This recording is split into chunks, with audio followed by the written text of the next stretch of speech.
आज बात करेंगे एक ऐसे शख्स की जिसकी जिंदगी इतनी फिल्मी थी कि उस पर एक पूरी बॉलीवुड फिल्म ही बन गई। तो ये जो नई फिल्म आई है धुरंधर, इसमें सुपरस्टार अक्षय खन्ना ने एक जबरदस्त रोल किया है।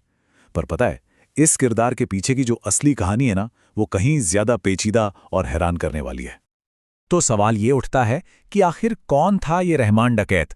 कैसे कोई एक ही वक्त में पाकिस्तान के सबसे बड़े खतरों में से एक हो सकता है और साथ ही कुछ लोगों के लिए मसीहा भी। इसी पहेली को आज सुलझाने की कोशिश करते हैं। इसकी कहानी की जड़ें हैं कराची के एक बहुत ही बदनाम इलाके में, जिसका नाम है ल्यारी। अब देखिए, लियारी कोई आम मोहल्ला नहीं था। इसे आप हिंसा और मायूसी की एक भट्टी समझ सकते हैं। एक ऐसी जगह जो गैंगस्टरों के पनपने के लिए बिल्कुल परफेक्ट थी। और ये बात वहां के माहौल को क्या खूब बयां करती है। कहते हैं कि ल्यारी के आसमान में तारों से ज्यादा गोलियों की चमक होती थी। सोचिए, एक ऐसी जगह जहां गोलियों की आवाज सितारों से ज्यादा आम हो। तो ऐसे माहौल में उसका जुर्म की दुनिया में जाना लगभग तय ही था। लेकिन जिस तेजी और वहशीपन से उसने शुरुआत की, उसने सबको हिला के रख दिया। ये वो गुनाह थे जहां से वापसी का कोई रास्ता नहीं बचता। कुछ वक्त फरार रहने के बाद और जुर्म के नए नए तरीके सीखकर रहमान जब ल्यारी वापस लौटा, तो वहां सत्ता की कुर्सी खाली थी। और बस यहीं से शुरू हुई उसकी कहानी। एक तरफ खौफ का साम्राज्य और दूसरी तरफ मसीहा बनने का खेल।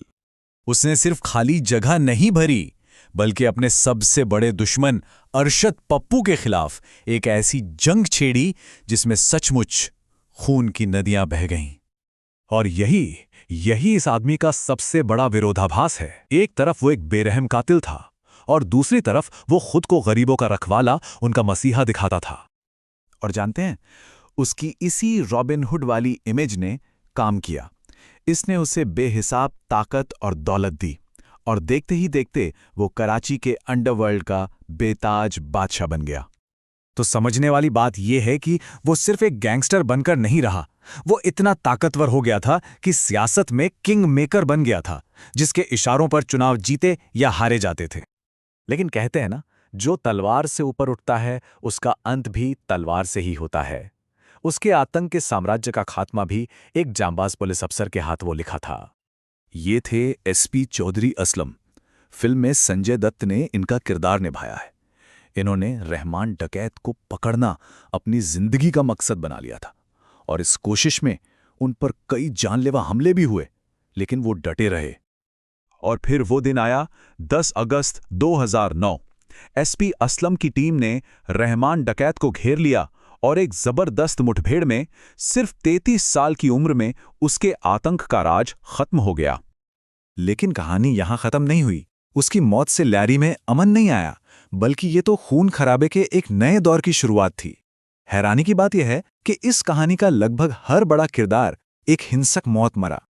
सोचिए, उसकी मौत के इतने साल बाद भी ल्यारी की गलियों में आज भी लोग उसका नाम लेने से डरते हैं।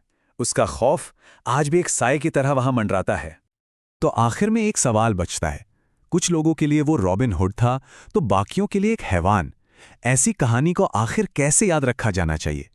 और जब सिनेमा एक ऐसे शख्स को जिसने अपनी मां तक को नहीं बख्शा, एक एंटी हीरो की तरह दिखाता है, तो ये हमारी कहानियों और हमारे समाज के बारे में क्या बताता है?